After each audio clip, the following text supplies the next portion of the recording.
بسم الله والصلاة والسلام على رسول الله عليه أفضل الصلوات. مرحبا بكم البنات في قناتكم قناة إسلام للطبخ. إن شاء الله تكونوا بألف خير وبصحة جيدة يا رب. نهار اليوم راح نعملوا مع بعضنا صابلي بالفاني والكاكاو كما عودتكم بالوصفات السهلة والاقتصادية، وهذا الصابلي راح يعجب كل العيلة وخاصة ولادكم، خاطر نشرو فيه من برا بأثمان باهظة وهو خدمته سهلة خلاص. تبعوا معايا برك الخطوات، فيها أسرار صغيرة لازم نتبعوها باش ينجح لنا وما تزيدوش تشروه من برا. خلاص ما تنسوش البنات الضغط على زر الجرس والإعجاب وتفرجوا الفيديو للأخير فضلا وليس أمرا. وراني سهلت عليكم الأمر في هذه الوصفة، راني عملتها بشكلين خاصة المبتدئات اللي ديما تحاسة روحها مش قادرة تخدم الوصفات. إذا حسيتي روحك مش قادرة تخدمي الشكل الأول اعملي الشكل الثاني أسهل ليك. وهذا صابلي جربوه البنات، أفضل متاع المحلات دون مبالغة، جربوه وردوا لي الخبر. يلا البنات نتوكل على ربي وندخلوا للوصفة. بسم الله. نحتاجوا نصف كاس تاع زبدة طرية بحرارة الغرفة، وراني راح نحط لكم اوزان المقادير بالغرام في صندوق الوصف بحول الله تعالى. ونضيف لهم نص كاس تاع سكر كلاص يعني السكر طب، ولازم نغربلوه باش نتخلصوا من الحبيبات هذيك اللي فيه، ونديروا رشه ملح وربع كاس تاع الزيت وبيضه بحراره الغرفه. نخلطوا هذه المكونات مليح مليح حتى نتحصلوا على خليط كريمي، ومن بعد نضيفوا البنات كيس تاع فاني. تقدروا تضيفوا هذا الكيس تاع الفاني مع الاول مع المكونات في الاول، انا نسيته برك ضفته في المرحله هذه.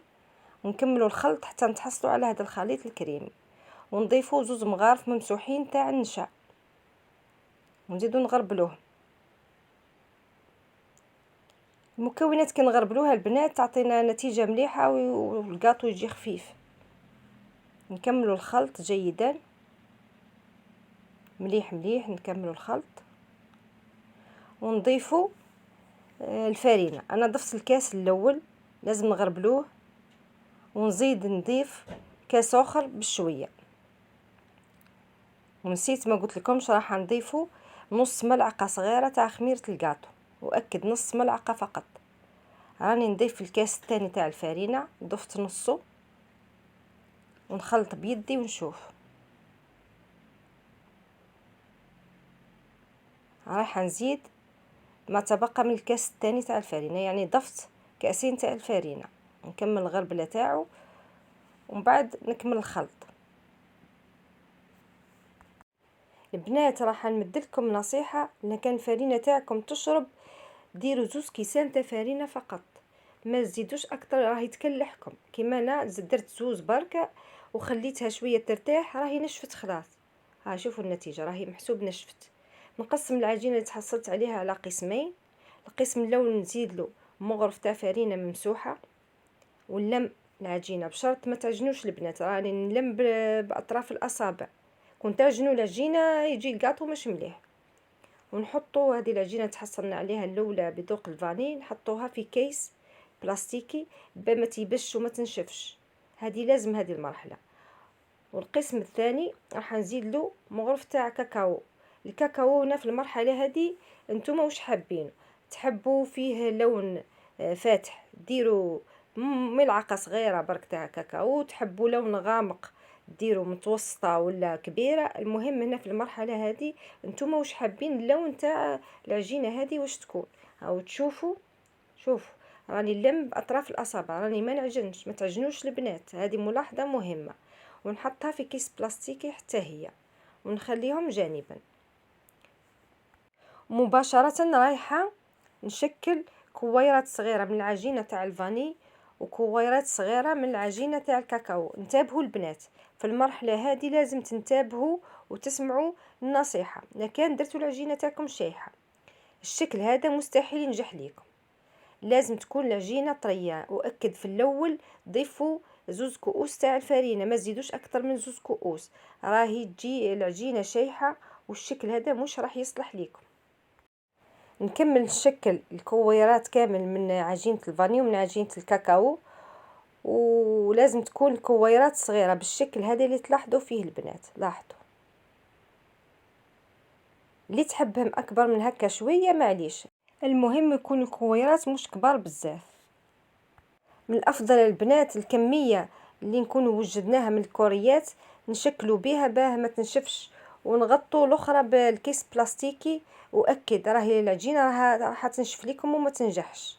نكملت انا، راني نكمل وراح نعمل الشكل. لاحظوا الشكل، نحطوا كورية تاع فاني وكورية تاع كاكاو، وهكذا نتحصلوا على 6، 3 تاع كاكاو و3 تاع الفاني. وتبعوا معايا الطريقة اللي نشكل بها.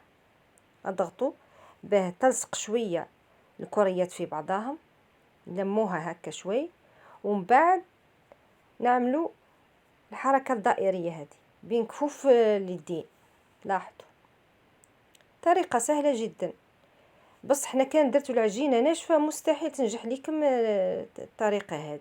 لاحظوا، راح نعاود معاكم كعبه اخرى باه تشوفوا مليح كيفاه نشكل. شوفوا لاحظوا، راني نشكل كانني نشكل في هرم، نضغط على الكريات مليح كانني نشكل في هرم.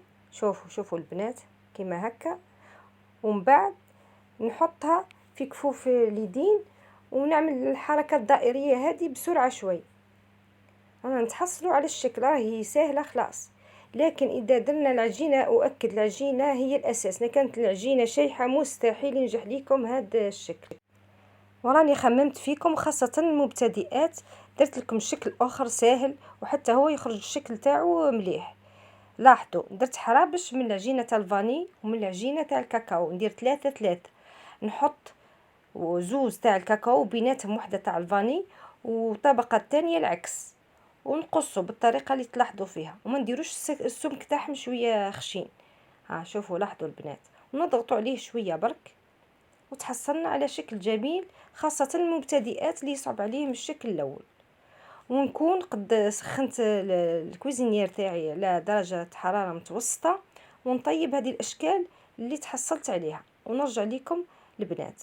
لاحظوا هذا الشكل والله سهل خلاص، حتى الشكل الاول سهل، بصح كنت تاخذوا بالنصيحه تاع تكون العجينه تاعكم ماشي ناشفه. انا كان نشفت مستحيل يصلح لكم. البنات تسمعوا النصيحه هذه ثاني، الطياب تاني يلعب دور كبير. طيبوا هذا الكاطو من تحت، جست تشموا ريحه الكاطو بدات تطلع، وتشوفوا الحواشي تاعو بدات تتلون باللون الذهبي الفاتح. طفوا من تحت وشعلوا من الفوق، جست ينشف برك من الفوق، راهو يتلهف، راهو خفيف هذا الكاطو. ننصحكم البنات تجربوا هذا الكاطو وترجعوا لي بالخبر. والله دا درتوا هذه الوصفه مستحيل تزيدوا تشروها من برا، خاصه اذا حشيتوها بالشوكولا. وجربوه ورجعوا لي الخبر. انا ما حبيتش نعمله لكم بالشوكولا محشي، ما نزيدش عليكم المصاريف، واللي عندها الشوكولا تتبع نفس الطريقه ونفس المراحل، بشرط ما تعملش العجينه شايحه. واكد خاصه في الشكل الاول، وراح تحصل عليه كيما تاع البرا والاخير. ونصيحه اخرى ثاني، لازم اي انسان يجرب وصفه يدير كميه قليله حتى تنجح له، الخطره الجايه يدير كميه اكبر. وصلنا لنهايه الوصفه تاعنا، والسلام عليكم البنات ورحمه الله تعالى وبركاته. اللهم دربا لا تضيق به الحياة، وقلبا لا يزول منه الأمل. اللهم ازرع في قلبي راحة دائمة وأمل لا يخيب. اللهم دربا لا تضيق به الحياة، وقلبا لا يزول منه الأمل. اللهم ازرع في قلبي راحة دائمة وأمل لا يخيب.